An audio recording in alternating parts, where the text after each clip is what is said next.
Welcome to Democracy-ish, a supersized version. I am Danielle Moody. And I'm Wajat Ali, and I actually wanted to make today's show small. And No, he didn't.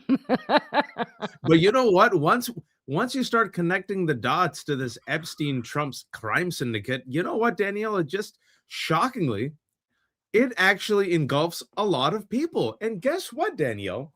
None of these people in America are in jail. In fact, there's no investigations. I mean, it is just shocking. We would rather, in the United States of America, investigate Renee Nicole Good's widow for, Mhm, I don't know, existing as lesbian, mhm. rather than investigate an entire pedophile cabal. That's just so strange. What do you think about that, Danielle? Yeah, I will tell you, all week long on the Danielle Moody Show, I have been doing deep dive and just sorting through this Epstein syndicate and web because while sex trafficking, pedophilia should be enough, there is so much more that is at the core of this vile and disgusting group, powerful group of people.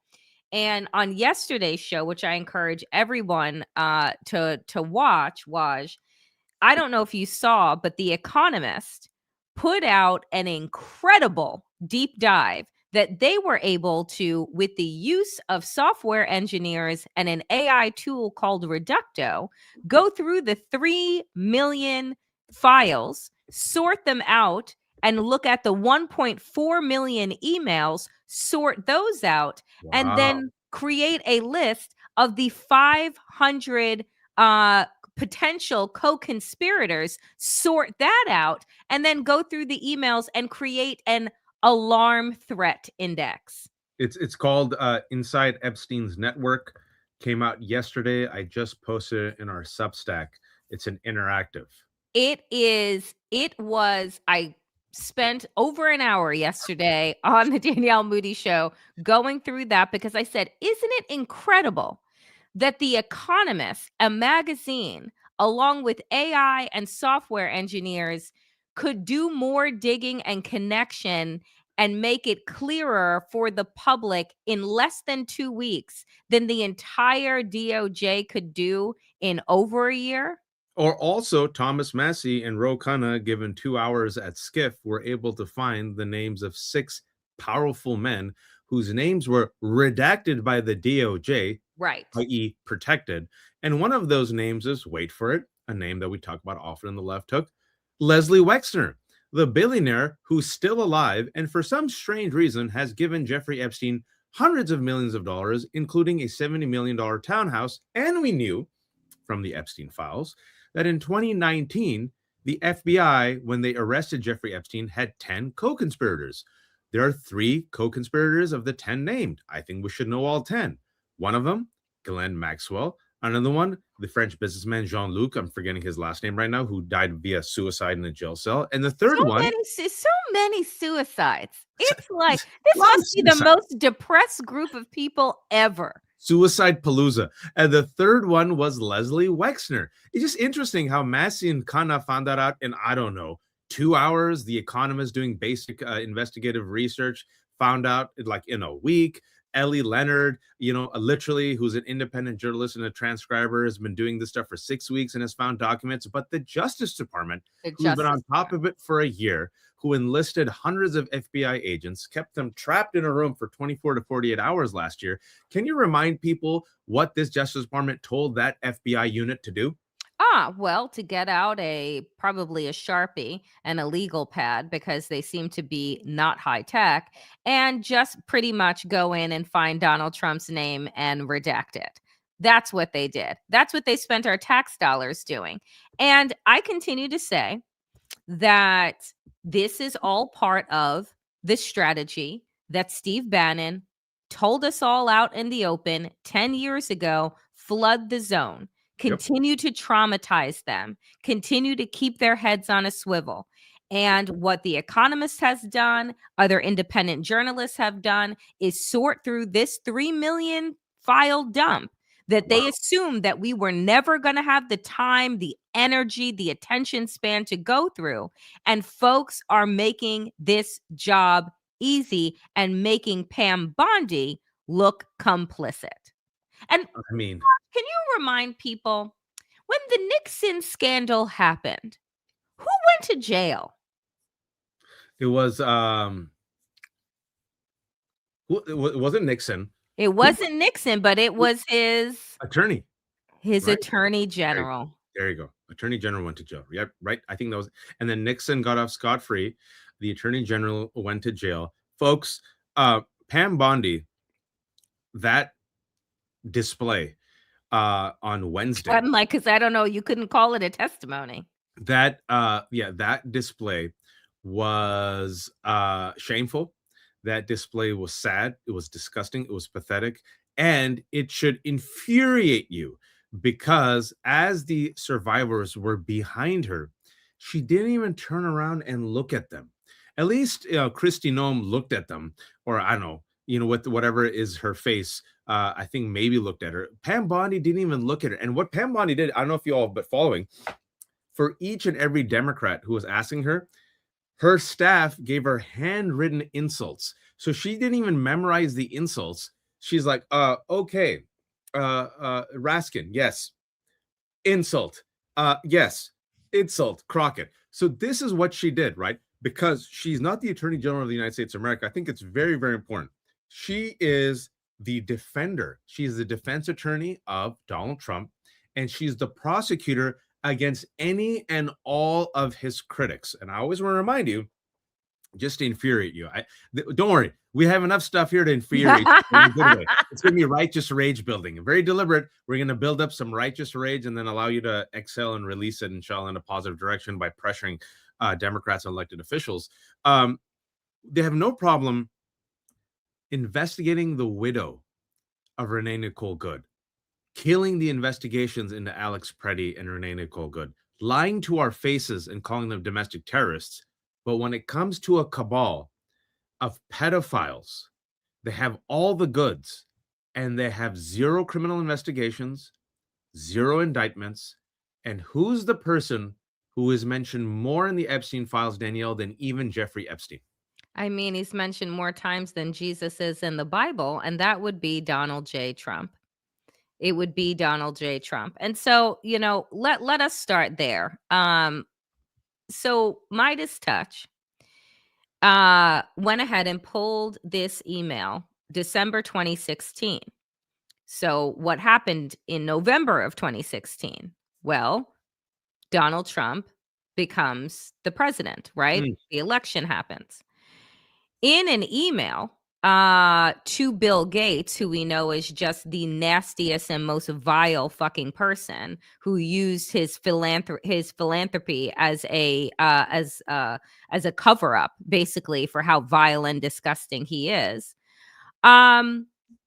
Jeffrey Epstein says an email to Bill Gates and says, "Come to visit the island. Come to visit the island. New administration people visiting." So Jeffrey Epstein tells Bill Gates to come to the island in December 2016 because, lo and behold, he has a boat coming in of new Trump officials that are coming to the island. And so you got to appreciate Representative Melanie Stansbury, because she decided to go ahead and put together a list of all the people in Trump's orbit that are included in the Epstein files. Obviously, you have Donald Trump at 1 million plus and counting, Melania Trump, who is the first tramp, lady. You have Howard Lutnick. You have John Filane. You have Paola Zempoli, RFK Jr., who, by the way, just this week told us that he doesn't worry about germs because he used to snort cocaine off of a toilet seat. And that man is our fucking Health and Human Services Secretary. That is not an exaggeration, And Danielle. that it It's is not literally, an exaggeration. literally You what he can said. Google it. You can see the video. It's on video. Then you have Kevin Warsh, Fed nominee Mehmet Oz. You got Elon Musk, Steve Bannon, Alex Acosta, former Secretary of Labor, who remind the people who Acosta The U.S. tried. attorney in Florida who gave Jeffrey Epstein a sweetheart deal, even though there were nearly 3 dozen victims, he cut the deal with Epstein without informing the victims, gave him a slap on the wrist. He pled guilty to 2 criminal charges, one of soliciting a child prostitute, spent 13 months in jail. Nope, because 6 out of the 7 days of those 13 months, he was out with an ankle monitor where he continued raping girls. And then he was a registered sex offender. But considering that he had raped at least 3 dozen girls who were willing to come out and testify, or who had talked to the FBI, and they had him dead to rights, he should have been in jail forever. For some strange reason that nobody has explained, So strange. Jeffrey Epstein got a slap on the wrist, 13 months, wasn't even in jail the entire time, self-reported, and then got out and then continued raping girls. Basically, they gave Jeffrey Epstein, a pedophile and sex trafficker, Free card. study hall once a week for a few hours. No, That's not what even that once a was. week. Every day. Every day. He was out every single day, Danielle. Oh, I'm sorry. Yeah, Every single every day. single day he was out for a majority of the day. Then he had to self-report. So he was out literally, folks, raping girls with his ankle bracelet on. And then he just kind of casually self-reported. And then when it came to probation, he kind of like didn't check in with his probation officer. They kind of just let him do what he wanted to do. So, I mean, it should infuriate, like, my brain just like kind of like for a Yeah, second. I 'Cause mean, I was like, must yeah. suppress murderous thoughts.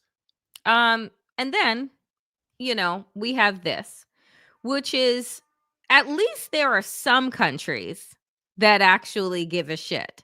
That, in some countries, pedophilia, sex crimes, uh, grifting, selling secrets, all of which was happening inside of the Epstein syndicate, by the way.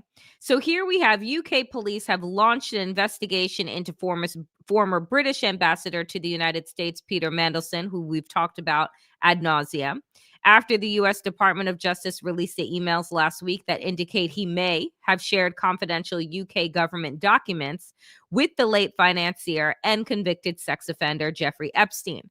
The documents relate to years during which Mandelson served as a senior official in the British government, nearly 2 decades. Now, we continue to watch this story, and it's important because here's the thing.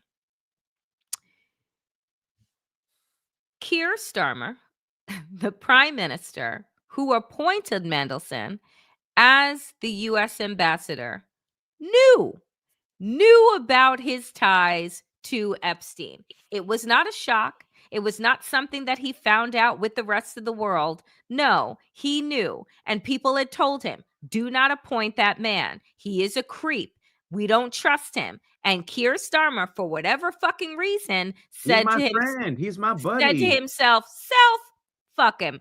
I'm going to appoint him. And so now Pete Mandelson is under investigation. Keir Starmer is trying to hold on to his job with like both hands and a prayer because Parliament is looking at him. And mind you, the Labor Party has united behind him because the Labor Party has had more turnovers than I don't even know what. And they fear that this could finally be the nail in their coffin. And so they don't want to go out like that. It isn't even about Keir Starmer. It is about the fact that they legit don't want to go out like that. And also his chief of staff quit. He fell on the sword, Morgan McSweeney. Mandelson quit, but now subject to criminal investigation, as Danielle said, because also, Danielle, totally normal, around 2009, Mandelson might have passed on sensitive information to Epstein, as one does. As one does. Yeah. And, again, these links to Mossad, these links to Russia, the fact that Alex Acosta, according to a Wall Street Journal report, they alleged that Alex Acosta was told during the sweetheart deal that Epstein was an agent. He was a government agent, Mhm. and he was an asset. And so then they had to kind of go easy on him. So who is he an asset for? What government? What governments? Why is he an asset? How did he help these people? Was he a willing recruit, unwitting recruit? And Did he give blackmail information? How did he give access? How did he know about all these individuals and all these deals? How did he broker backdoor deals with Israel and other countries? Why did he want to meet with Putin's Russia? Why did he want to meet with all these people, these right-wing actors? Why was Peter Thiel and him talking about, like, I don't know, their post-World War II order? How did Epstein so casually, we have this on audio, literally, Epstein's the one who told Ehud Barak, the former prime minister of Israel, about Palantir. And then Ehud Barak's like, Palantir, Palintir, Palantir, Peter Thiel. Like, I don't know, man. It seems like for a pedophile, he just seems to be the most well-connected pedophile on earth, Daniel. Just I very mean, strange. and I just want to play a clip from the folks inside of Parliament as it pertains to Mandelson, as it pertains to Epstein, who not happy.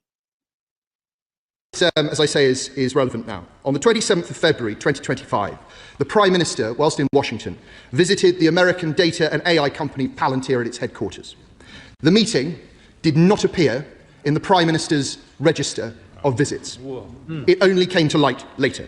Now, Palantir, we should remember or remind ourselves, was a client of Global Counsel, the company in which Peter Mandelson had a commanding share. Later that year, Palantir received from this government a £240 million deal. British companies couldn't compete. That deal was granted by direct award. Given the allegations now coming to light about Mandelson's conduct, can the Minister assure the House that the Cabinet Secretary will review the circumstances around the award of that contract and assure himself that there are no other such contracts, no other undisclosed meetings, that the government is going to go through all of the communications that Mandelson sent out whilst he was ambassador, messages, we must assume, some of which were sent to old business contacts, potential few business contacts, and so on. In conclusion, Mr. Speaker, the Prime Minister knew that Peter Mandelson had maintained an unhealthy relationship with a man who was a convicted paedophile, and he appointed him to the role of ambassador anyway. Everybody in this House should be shocked by it. It must be concluded that had the Prime Minister been pressed on that point at the time, the appointment would not have been made. But the Prime Minister knew, his aides knew, and the appointment was made anyway. What else did he know? Only after this humble address, only if the government treats with it in good faith, will we know that. I very much hope that it is not the case that we find that there are gaps in our security and vetting process. If there are, the government will be able to fix them. But I think it's also likely that we'll see that there were reports that consistently raised concerns that were swept away, and it will then be the duty of the government to disclose who swept them away and why. Ultimate responsibility must rest with the Prime Minister. It is time for him to take responsibility. I mean, it's laid out pretty clear. Like, again, when I say, and it should be enough that this is a child sex trafficking syndicate. It should be enough that this is a syndicate filled with pedophiles. But no, because world domination has been their ultimate goal. And the question remains as to how you allow people who are knowingly connected with a sex trafficker to be guiding your business appointments and become the US ambassador to the United States. I just, and we had Nafeez come on and walk us through the web upon web upon web that he has been investigating. And it's just, I mean, it's obscene. And also, folks, to infuriate you, Keir Starmer never met Epstein. Keir Starmer, as far as we know, is not a rich man. Keir Starmer, as far as we know, did never visit the island. And this is what's happening in the UK, that Keir Starmer's government might be toppled. Meanwhile, the closest friend of pedophile Jeffrey Epstein was Donald Trump. They partied together. They chased girls together. Donald Trump's name is mentioned more times than any other name in the Epstein files. Howard Lutnick literally lied to the American public about his contacts with Epstein, went to Epstein Island, still Secretary of Commerce. Elon Musk literally tried to gaslight all of us, tried to sit there and go, Donald Trump is in the Epstein files. You're in the Epstein files. You tried to go party. Like he's like that, like dorky kid. He goes, are you going to invite me now to the island? Are you going to invite me now? And they're like, no, you're a freak. But they did party. They had a wild party in 2015. There's a photograph. Zuckerberg, Musk, Thiel, Epstein. No investigations, Danielle. Here in UK, heads are rolling already. Here in the United States, where Donald Trump was his closest friend and is mentioned more times, zero investigations. Zero. Why is that, Danielle? Some would call that a cover-up. I mean, so here we go. We had Pam Bondi, as you mentioned at the top, sit on Capitol Hill and fucking lie, gaslight. And I mean, it was like the gaslighting was so comical that she has become a meme. She has become a meme that when you ask anybody anything, right? Waj, how was your day? The Dow hit 50,000, right? Like, oh, Waj, are you going on vacation? The Dow hit 50,000. Like, what are you talking about? And so it is insane. But here is Bondi in a back and forth with Massey, who again proclaims, we were in this skiff for how long and found these names? Oh, within 40 minutes. Wow. So here we go. The language of the bill up on the screen. Chairman, may I give my answer on that? It's a political joke, and I need to give my answer on that. We'll let the Attorney General respond, and then the gentleman can move to his next question. It's my time. Within 40 minutes, you asked me a question. Within 40 minutes, Wexner's name was added back. Within 40 minutes of me catching you red-handed. Red-handed. There was one redaction out of he's over listed as a co-conspirator. and we invited you in. Gentlemen, This guy has Trump derangement syndrome. He needs to get. You're a failed politician. Gentlemen, You need to I get want on you to watch these the video. matters. Chairman, please restore his time and remind. You know what is so obscene? And I think that, again, because we are so numb to all of this, just all of their theatrics and the bullshit that comes out of this administration, is that to be the Attorney General of the United States used to carry significant weight and importance. It is an important job, right? That RFK, not the nut job, Nope. but his father had, right? That, like, you are talking about a job of being the top law enforcement officer for the American people, not for the president of the United States. And the fact that we have this fucking Nazi woman that is there, that has turned our Justice Department into a regime dedicated to Donald Trump and to defending pedophiles is obscene. And you know what, Waj? It's been going around on social media, and I just got to lift it up here and see if you think the same thing.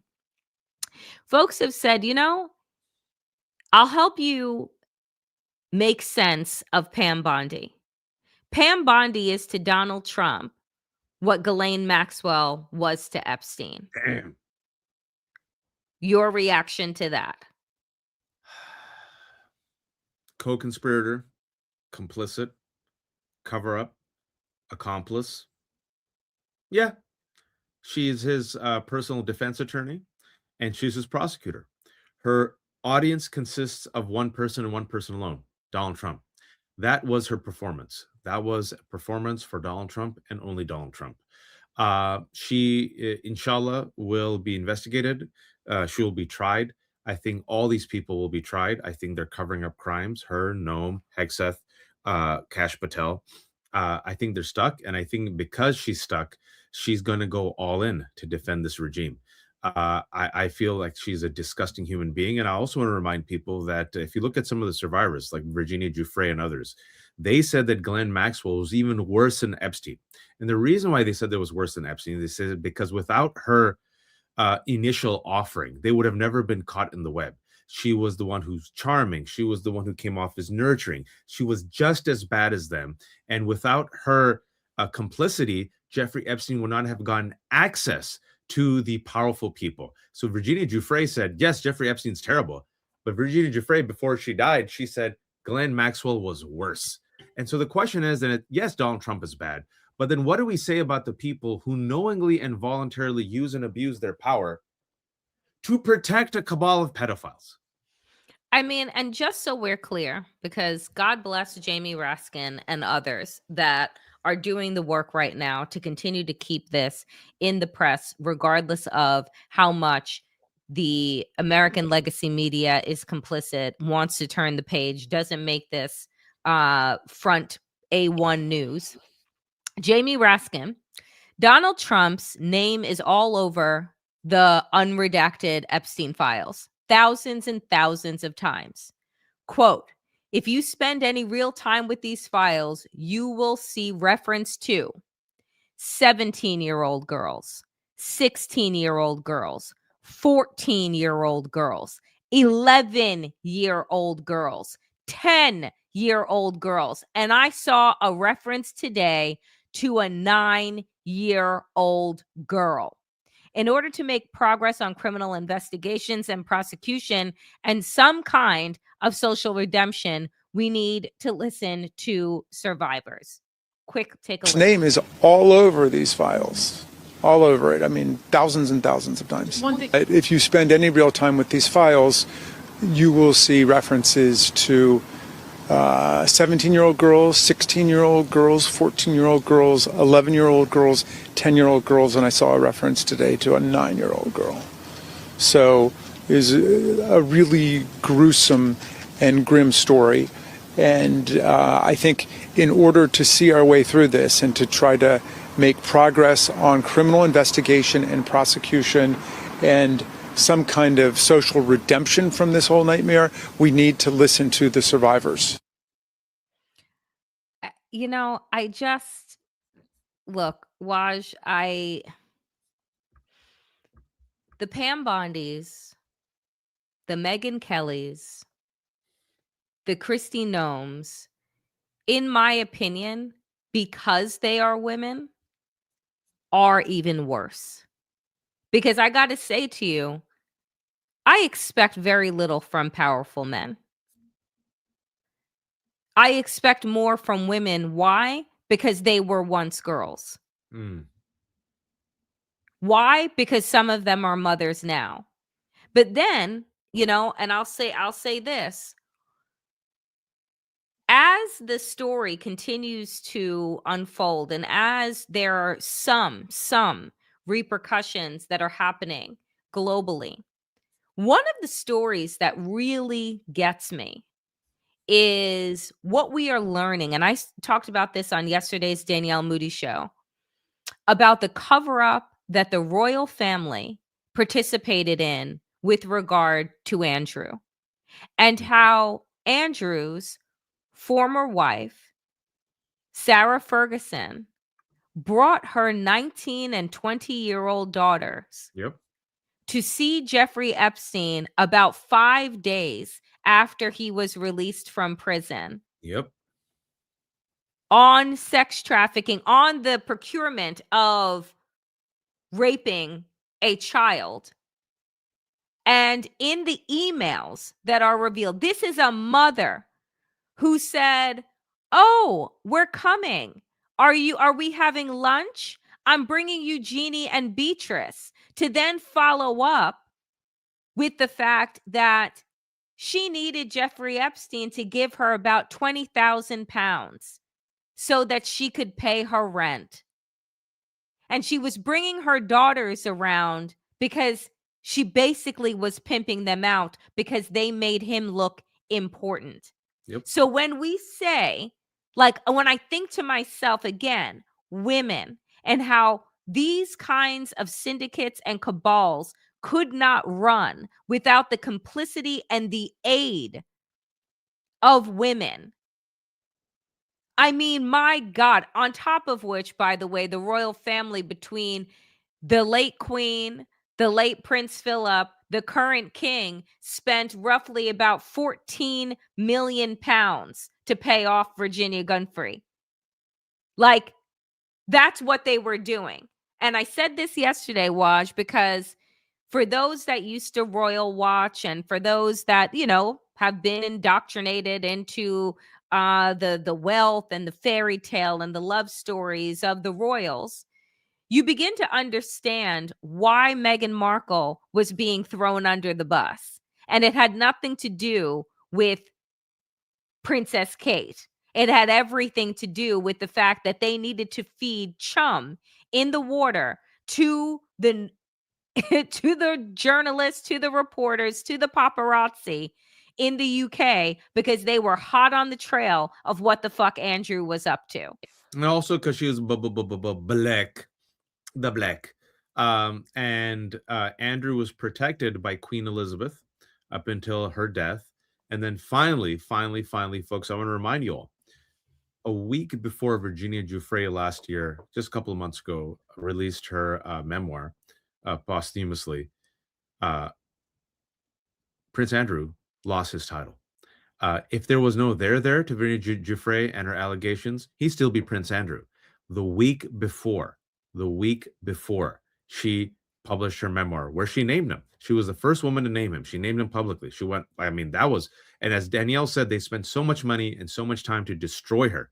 She was right, because if she wasn't telling the truth, he'd still be Prince Andrew. Now he's just Andrew. And you saw the latest batch of the emails. He was on all fours. Have you seen that one on top of a girl? You've also seen the photo with him and Virginia Giuffre that they said for years was digital. It was a fake. Was verified. You also saw, like you said, the emails between his ex-wife Fergie. They were like, "Oh, Jeffrey, what's happened to you? This is so terrible." And then you saw Ro Khanna a couple of days ago, this week actually, said that it will threaten to destroy the royal family, like what he's seen. Oh yes, I mean, not just the royal family. Go ahead. No, just the entire, like the entirety of the royals, right? Like it is, because now the story won't go away.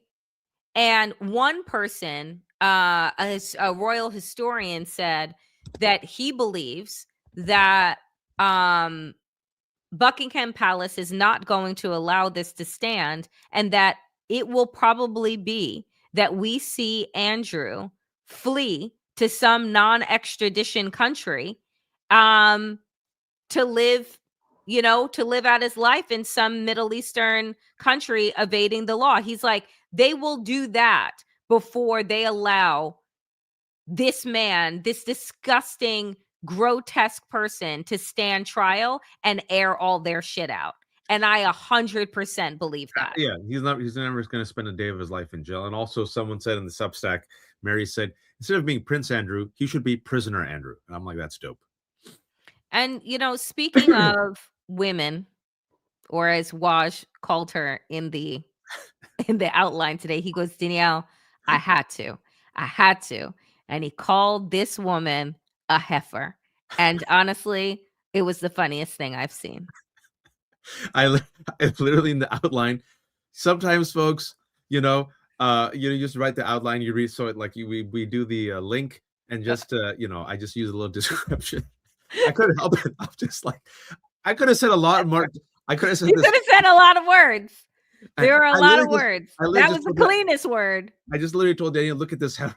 Look at this heifer. And the funny thing is that, again, I had just talked about her and the fact that, again, former White House counsel for Barack Obama. Yep. Leaves there, goes to top law firm, Latham and something. Sachs. No, before then she went to Latham. Then she goes from there to Goldman Sachs, which is where she's been. And a top attorney there. She's at the top. She's one of the highest paid attorneys in the country. Let's just put it that way. The email that I read yesterday on the Danielle Moody show was so disgusting, Waj. It was her wishing Jeffrey Epstein a happy birthday and saying, I hope that you're spending it with your one true love, smiley face. Gross. And his response was about spending it masturbating. And then she had the audacity to say that our relationship was only in a professional, friendly context. And I'm like, in what HR would that be considered a professional friendly context? And she signed off on her emails to him, XOXO. He has given her gifts. And then we found out in other email exchanges that this top attorney, one of the highest paid attorneys in the country, was giving him legal advice to evade his accusers and take them down. That is who Kathy Rumler is. And 2 days ago, I remember I posted something on Twitter, which, thankfully caught some traction. I said, why hasn't this lady resigned? Why hasn't Goldman Sachs fired her? And then as a result of so much pressure, she was allowed to resign because Goldman Sachs still kept her, folks, days after, right? And other people are saying, of course, it's a woman who, I mean, that's also true, right? The double standard. It's a woman resigns, but still Howard Lutnick is Secretary of Commerce. But at the same time, why? Like she should be hounded and mocked and shamed for life until she actually makes amends. Like, the fact that Goldman Sachs did not fire her immediately on Tuesday or Wednesday or Thursday, Daniel. I mean, what does that tell you? I mean, it's just, it tells me they were all complicit. It tells me they were all making money. It tells me that they're all part of the syndicate. Also, by the way, sure, she's resigning. She's resigning in the summer. And I believe that she's going to wait it out and hope that nobody remembers that she announced that she was going to resign. Because by the time the summer comes, who knows where the fuck we'll be, right? Who knows what other information will come out? Who knows what kind of war we'll be in? Who knows what camps will have popped up, etc. She's disgusting. She is vile. And I am with Waj so deeply here that none of these people should be able to just casually walk through their lives without like people yelling shame, like they did in The Princess Bride. Shame, shame, shame. Just like throwing rotten tomatoes at them wherever they go. You are complicit in a child trafficking fucking like just cabal. And you're allowed to just continue to reap in the benefits, the connections, the wealth, and the power of that. And you know what you said? Someone said, I'm reading the comments. You're right, folks. She'll land on her feet. Of course she will. Nothing's going to happen. Of course she will. Of course she will. The town protects its own. It's a big club, and you ain't in it. You ain't in it. That club has Bill Gates, that club has Reid Hoffman, the club has Peter Thiel, the club has Elon Musk, the club has Mark Zuckerberg, the club has Prince Andrew, his ex-wife, this Goldman Sachs heifer. It has them all. It has them all. And they don't care. It was a really interesting point. My wife, Sarah, just an hour and a half ago, she's like, I was just talking about her, like, what we're talking about today, and just briefly. And she goes, don't these people have kids? So my wife was like, all these men and women who went, like the ones who didn't rape, but like they have girls, right? Like, do they not just, my wife just asked me, because did they not just see us, these girls, as human? And I'm like, no, they didn't see, but she goes, they have kids. She goes, yeah, their kids are fine. As long as it doesn't affect me, as long as ICE doesn't come after my kids, as long as they're not raping my girls, but we'll rape your girls. Because your girls are my toys that are given to me by God or nature or Qismat, because I deserve this as the master of the universe. And I'll tell you what, and again, because it's such a valid question, because we believe that something changes or shifts inside of you when you become a parent, a mother, a father, etc. But these people were also, as I gave the example with Sarah Ferguson, offering up their own children in different ways. Right? Like, you have to understand the sickness of these type of syndicates. Donald Trump was bringing his child daughter, Ivanka, when she was a child, around Jeffrey Epstein. Do you understand? Like, there are videos. Howard Lutnick gave the age of all his family members. And bringing his daughters and his nanny, right? Because Jeffrey Epstein wanted to meet his nanny. So, like, they don't even care about their own. Nope. They see everything, including their own flesh and blood, as an opportunity to amass more and more and more. They don't care who they harm, right? They don't care what they do. And so again, continuing with the fallout, you have ex-Prime Minister of Norway who has been charged with corruption linked to Epstein. He led Norway in the 90s and had been protected by diplomatic immunity that came with his work with the Council of Europe, but that privilege was waived. Like, imagine that. You mean that they didn't have a Justice Department with some bullshit policy that we can't indict a sitting president? You mean that, like, law and order actually takes precedent in another country? How nice. Then you have this one. Powerful Dubai tycoon replaced after DOJ reveals sexually explicit emails with Epstein. And this one, this MFer is disgusting because his emails exposed love the torture video. Yep. The torture video. A tycoon from the United Arab Emirates, whose intimate friendship with the late sex offender Jeffrey Epstein was revealed in the latest release of files by the U.S. Justice Department, has been replaced in his post as head of one of the world's largest port operators. Sultan Ahmed bin Salem emerged as a powerful force in global trade as the former chairman and CEO of Dubai's DP World, which has a footprint in more than 80 countries over the past 3 decades. Interesting. Over the past 3 decades. And who was in operation for 3 decades? Jeffrey Epstein. That torture video, folks, there's literally an email what Daniel was talking about. There's a couple of emails which are all disgusting with the Sultan. One of these emails is he thanks Epstein for the torture video. He goes, great torture video. So that means if they're, why would they joke about it? They most likely was a torture video. There was probably rough sex where one of these girls was tortured by one of these freaks.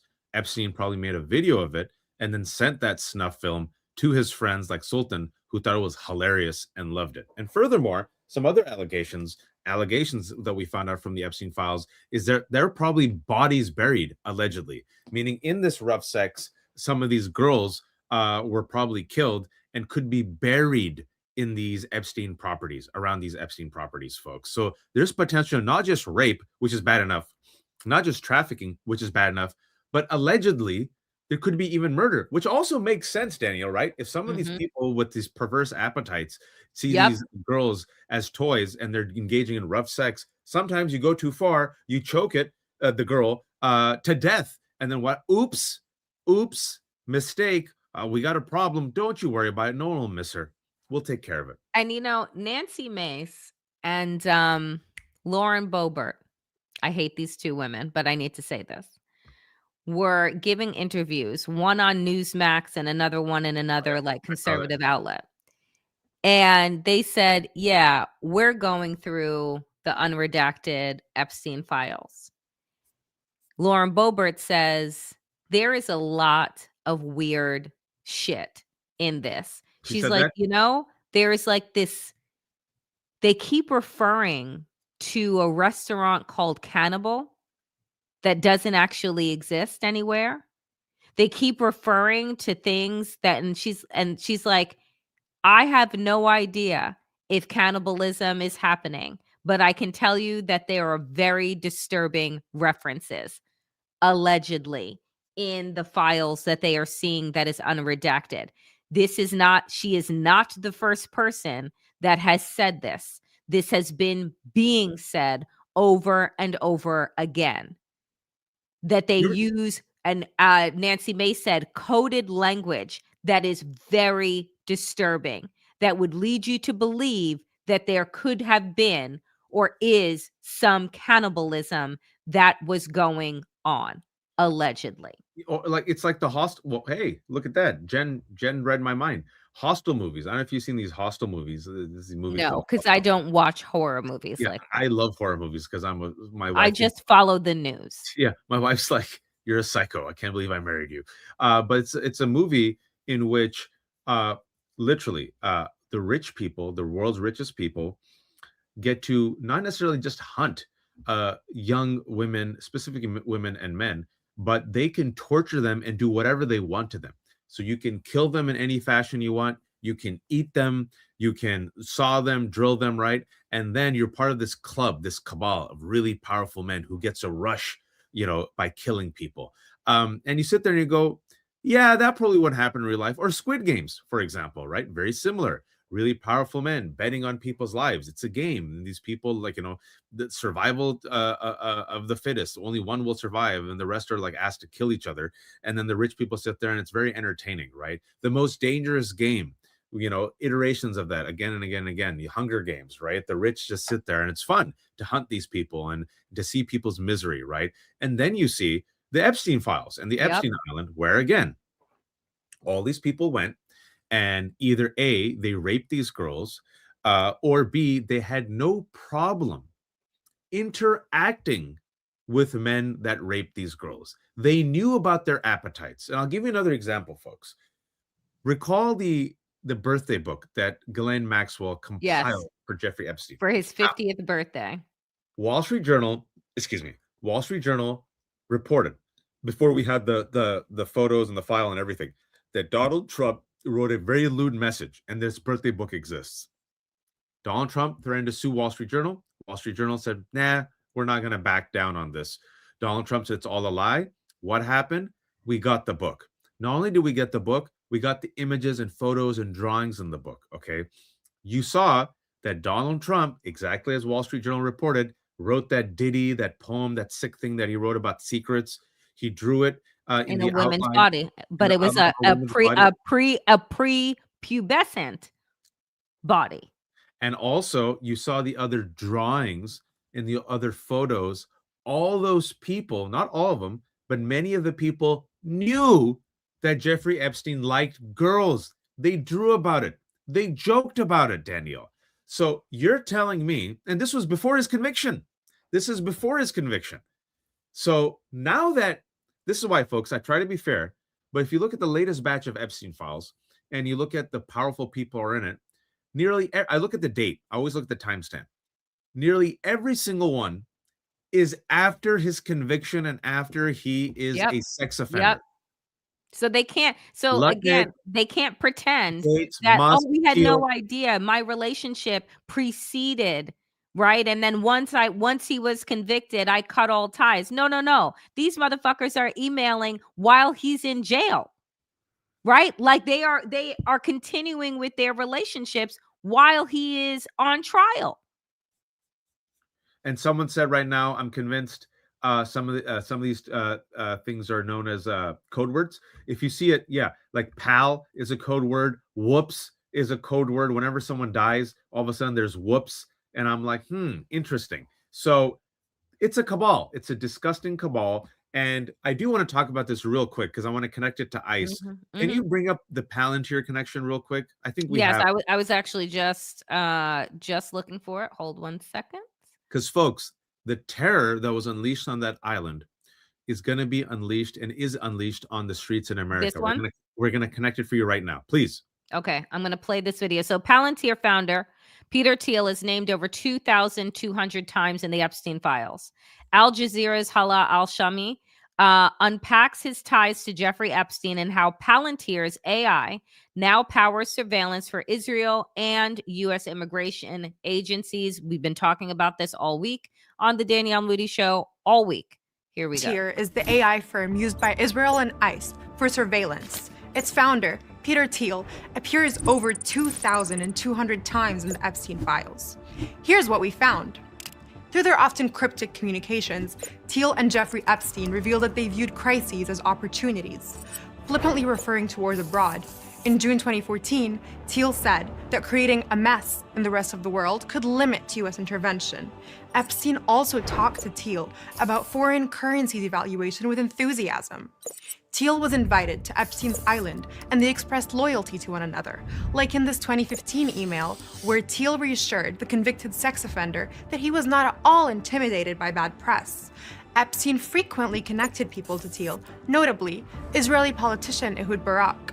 In recently leaked audio from 2013, Epstein encouraged Barak, at the time Israel's defense minister, to look into Palantir. Today, Israel is one of Palantir's most lucrative clients. Palantir provides predictive policing technology and artificial intelligence for automated decision-making, according to a 2025 UN report. When asked in 2024 what he thought of the Israeli army using AI to bomb Gaza, here's what Thiel said. Broadly, the IDF gets to decide what it wants to do, and that they're broadly in the right. Palantir's biggest profits are from the U.S. Department of Defense, which has committed to spending $2 billion. The Department of Homeland Security has allocated over $300 million to Palantir. By January 2026, ICE had adopted Palantir's tracking tool called Elite, which extracts addresses from healthcare data to locate immigrants, as reported by 404 Media, based on internal ICE documents. Despite the evidence, Palantir claims on its website that it is not a surveillance company. We're obliged to point out that being mentioned in the Epstein files is not evidence of wrongdoing, but from what has been made public, it's clear the convicted sex trafficker had a close relationship with Thiel and took an interest in his business. A business that's still thriving with its contracts with the world's richest and most powerful entities, which critics say pose real dangers to vulnerable people. And just to boot, Palantir made $1.8 billion in 2025 by helping ICE deport people. A wise man by the name of Hugh Anthony Craig III once wrote, "If money is the root of all evil, I'd like to be a bad, bad man." It's a mission statement that Palantir CEO Alex Karp and the company's shareholders apparently believe in. Palantir makes its cash the old-fashioned way, selling military intelligence software, scouring data mine for unsuspecting members of the public, surveillance tech, and hostile AI solutions to some of the world's most repugnant government organizations and financial institutions. The folks responsible for the company's products may not sleep well at night, knowing that they've made what they've made possible. But I'm sure the unthinkable amount of money they've made from creating tools to make human misery more efficient likely soften the burdens of their heavy consciousness. Palantir earned a record $1.855 billion in revenue from the American government in 2025. The company said in an earnings report that exceeded market expectations. We also did this while supporting in critical manner some of the most interesting, intricate, unusual operations that the U.S. government has been involved in, many of which we can't comment on, but were the highlight of last year and were highly motivating to all of us at Palantir, CEO Alex Karp said on the investor call. Palantir's motivating business with the U.S. government grew 55% year over year in 2025. In just the last 3 months of the year, Palantir made $570 million in revenue with 66% growth year over year. According to the Wall Street Journal, just a couple of days ago, Palantir posted record quarterly revenue of $1.41 billion.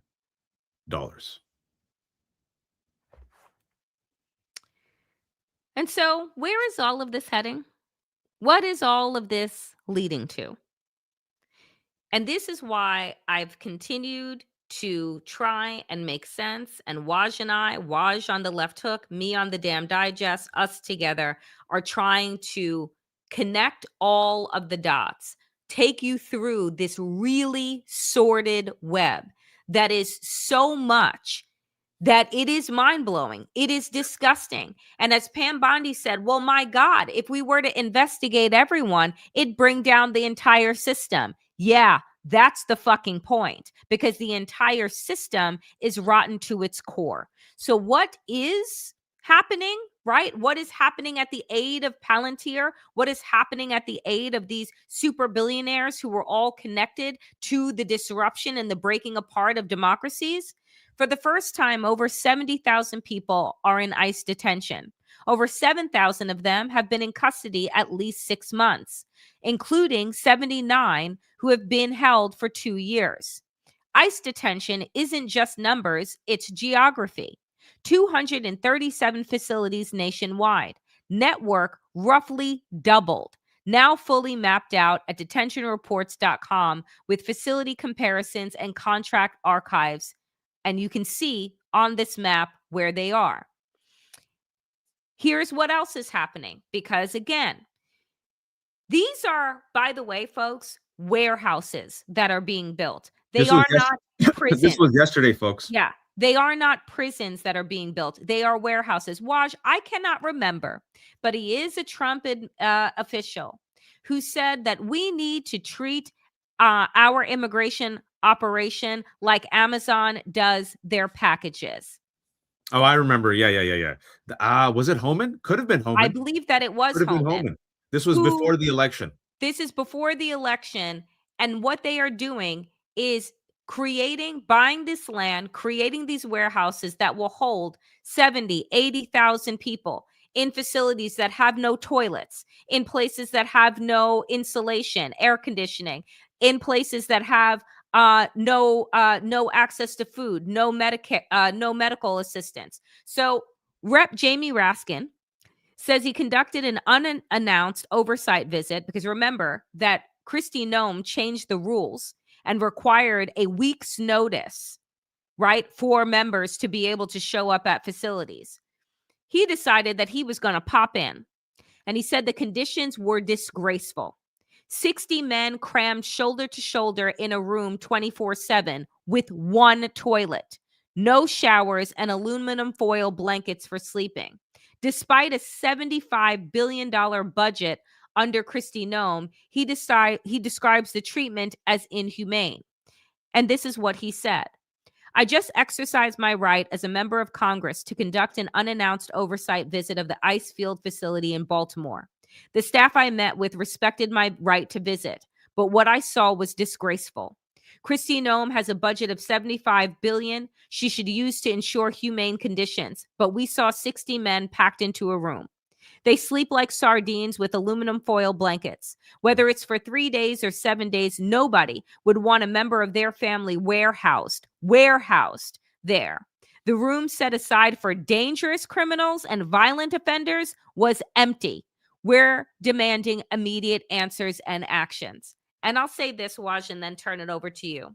The question that I continue to ask, and I'm not an attorney, right? But the question that I continue to ask is that in this supposed sovereign nation, on American soil, we have rules, right? We have laws that determine the treatment and conditions in which prisoners, inmates, people that are incarcerated are supposed to be provided. That is time outdoors. That is multiple meals a day. That is access to their attorneys. That is in a cell with one other person. It is a toilet. It is a uniform. It is hygiene, etc., etc. Mind you that this is the same administration in their first term that went to court to deny people access to soap, toothbrushes, and toothpaste. And now they are denying most members of Congress access to these detention centers, which see no lawyers, no doctors, etc. I don't know, Waj, how many more fucking stories we need to hear to know that these are concentration camps before judges actually shut them down. I don't understand it. We have the Eighth Amendment. People always forget. Eighth Amendment prohibits, quote, cruel and unusual punishment, generally interpreted to forbid torture, barbaric treatment, and unnecessary and wanton infliction of pain. Of course, though, we have somehow allowed the death penalty and also solitary confinement that has destroyed so many men and women, specifically men who are incarcerated. We also have these warehouses, as described by Jamie Raskin. And folks, some breaking news that happened just about 40 minutes ago. ICE plans to spend $38.3 billion turning warehouses into detention centers, converting warehouses into these detention centers. And that $38 billion budget is more than the total annual spending for 22 states. So we have no money to expand Obamacare subsidies. We have no money for healthcare. We have no money for public education. But ICE has $75 billion given to it, thanks to the big, beautiful bill. And they're using $38 billion to convert these warehouses into detention centers. However, some good news. is that even Republicans now are saying not in our state. Even some Republicans are like, no, no, no, this is a waste of money, can't happen. And furthermore, the poll that came out yesterday, the AP poll, 60% of Americans now, 60% have an unfavorable view of ICE. What have we been saying on the left hook for 3 weeks? If you message on this, that number will go from 40 to 46, where it was 2 weeks ago, to 52. It is now 60%, Danielle. And Democrats, especially the leadership, some Democrats have. Van Hollen has, Kana recently has come out and done it, AOC, and others. Representative Mejia, who won in the New Jersey 11th district to be the Democratic representative of Governor Cheryl's seat, abolish ICE, right? You tell me, with what you just learned, folks, about ICE literally converting these warehouses into concentration camps, spending $38 billion, and also killing 2 American citizens, and covering up their murders, and calling them, wait for it, domestic terrorists. Why do we need ICE, Danielle? Also, on top of which, or DHS? Forget ICE. Why do we need DHS? A number of them have, more than a dozen, right, have been found guilty just recently of sex trafficking. Oh yeah, that happens also in CBP. Sex trafficking. Right? Is the sex trafficking, the rape that is happening on the inside? So, folks, it's just murder. We also found out a couple of weeks ago an autopsy done of the Cuban immigrant in detention in Texas. He just didn't die. It was homicide. All right. So they have been killing people in detention for years. And folks, just to raise your blood pressure, we promised it.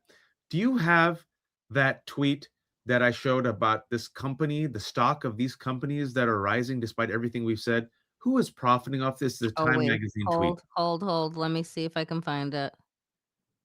Oh, yes. Okay, I just found it. Hold on. Danielle?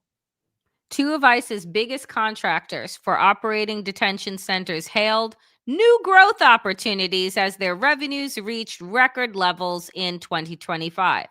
What did we tell you when Donald Trump was inaugurated this second time? What stocks went through the roof? The private prison industry. The night of went through the roof. So, what do you all think the plan is?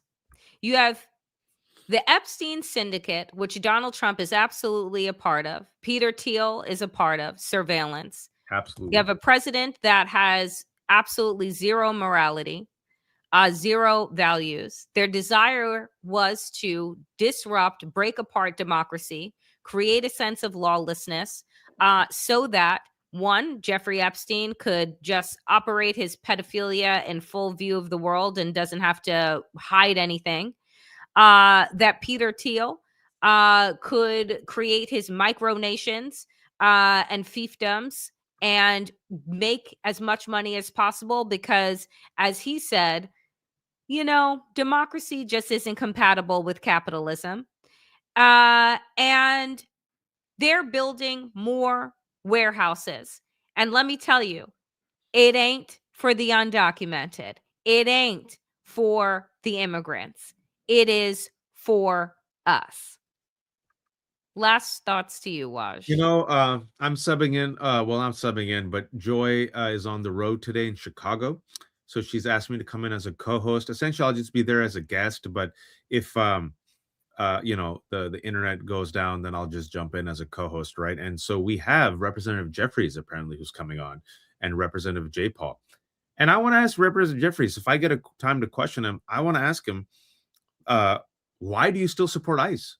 How can you make the case with a straight face to the American public that our taxpayer money should go to this lawless organization that is spending $38 billion to create concentration camps and kill people with impunity?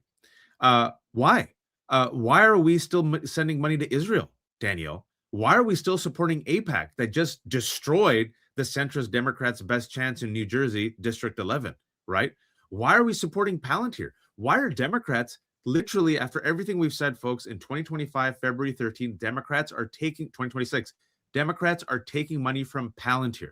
You know who hasn't renounced Palantir or Peter Thiel yet? Gavin Newsom. Why? Why would he? Because he takes money from them. So, like, if you have an opportunity to talk with Jeffries, you ask him about ICE. And Let's see if they let me. Let's see if they let me. if you get the luxury of a second question, ask him why he has no plan for Democratic activation around the supposed State of the Union, and why he told Democrats not to go to Minnesota when we could have used their faces and their platforms on the ground as 2 citizens were murdered and as people are under occupation there, because I don't give a fuck what Homan said yesterday. Did he say that? Not to about go. I know about the apparently there's no plan of activation. Apparently Democrats are supposed to be civil during the State of the Union. But was that the party line not to go to Minnesota? It was his line. God, he's useless. He's useless. I don't think. And on Bavi, you could say it's not coming from me. I think you're fine. My co-host Danielle, however, thinks you're a piece of shit. And at some point is going to think that she should run against you. I'll move so that I can. My co-host thinks you're useless and a piece of shit. Not me. Not you. And I would never use that language. I'm a good Muslim not man. Me. You follow that up. Say that. My co-host Danny Moody says you're useless and ineffectual and a piece of shit bought out by corporate media. Not me. Not me. It's her. It's her. I am a devout Muslim man. Yeah. And she'd be like, so I don't know. I don't know if they're gonna let me question him. I hope they do. Yeah, I hope they do. Let's see. But folks, that'll be at 6, at 4 o'clock. At 3 o'clock, I have Ellie Leonard and then Lev coming on talking about the latest in Epstein files. At 2 o'clock, I have a fantastic reporter from Verge who did a really good deep dive about what we've talked about last week, about how Jeffrey Epstein and the Epstein class deliberately killed the Me Too movement because Me Too held them accountable. Danielle, tell us about what you're doing the rest of the day. So I am actually, I think for the first time around 3 o'clock today, I'm going to be joining Don Lemon's show, which is being hosted by a group of different hosts because unfortunately he's at court today dealing with the indictment that he got for, being a journalist. For being a black journalist? For being a black journalist. So I'm going to be on the Don Lemon show, which is going from, I think, 2 to 6. They're streaming from 2 to 6 p.m. And I think I'm going to be on at around 3 p.m. on Don Lemon's channel for the first time, folks. So do check that out. But as always, democracy-ish. We will be back on Monday, 12 p.m. Eastern. Go watch Waj's 700 interviews. Catch up on the Danielle Moody Show. I did a lot of deep dives this week and a lot of over an hour long shows like we've been doing here because there's just so much. There's too much to pack in. Friends. Yeah. And also, okay, actually, to Danielle's point, I just want to make sure some fact check. She was on point. Some House Democrats say they plan to defy instructions from House Minority Leader Hakeem Jeffries not to protest Trump during his State of the Union address on February 24th. Those are the progressives because they said, yeah, last year really didn't work out as envisioned. Oh, you mean those stupid fucking paddles that they had? You mean the stupid fucking paddles? Yeah. Yeah. And Jeffries said, attend the speech with silent defiance or skip it. Yeah. It's useless. Okay, I'm so glad that Danielle's going to be there at Don Lemon. Danielle, tell people how they should support you. Yes, friends, like we say every week, Waj and I, this is independent media. We are people powered, which means that your dollars, your cents go a long way in allowing us to do the work that we do. We keep our content free. So even if you do not have the ability to become a paid member of this YouTube channel, become a paid subscriber to the Left Hook or to the Damn Digest on Substack, please do just like, comment, and subscribe. Subscribe for free everywhere. At the Left Hook, at Waj's YouTube, on this YouTube page, on our Substacks. But if you have the ability, you have a few bucks, as so many people did today with super stickers and super thanks and gifted memberships. We appreciate every single one of you. So please, do continue the supporting of independent media right now matters more than pretty much anything else. And I don't know why we have 8,800 people watching. I think Substack, I think the only thing I can make sense of 2 days ago, I think they went live with their the Substack app on televisions. So I think people might be watching us from smart TVs. That's the only thing I could think of. Hi, we're on Yeah. TV. So I think that's it, because there's been a huge spike in Yeah, the there's been a past few days. huge swing. So that must be it. I think Apple TV, exactly. Jonathan saying Apple TV, and I think there's apps on Apple TV and some smart TVs. So either way, welcome anyone who's watching. Thank you. I heard Apple Plus. Yep, Apple TV. So thank you all for watching. 8,800 people watching. Folks, if I Incredible. can, please subscribe to Danielle Dam Digest. It's free. Subscribe to The Left Hook. Go to Danielle's YouTube channel. I have a YouTube channel. Everything is free. I have a 25% off special still, thelefthook.substack.com/special. 25% off. So if you become a paid subscriber, use that link. I'm giving you money. Instead of the $5, do the $3.75. It's forever. And join that as well. Thank you all for watching. I'll be back at 2. Go see Danielle and Don Lemon at 3, and at 6 o'clock. Let's see if I can co-host with Joy and don't get her in trouble with Hakeem Jeffries and a few other people. Amazing. I'm so tuning in to that. Just text me a get out of jail free card. I'm like, my co-host Danielle thinks you're an ineffectual piece of shit. Not me. What do you say to? What's your response to that? Are you an ineffectual piece of shit? All right, friends, have a great weekend. Take care of yourselves. Take care of each other. And please, oh, please, oh, please, don't be a fascist. We'll see you all over the place, but back here, 12 p.m. Eastern on Monday for Democracy-ish. Be well.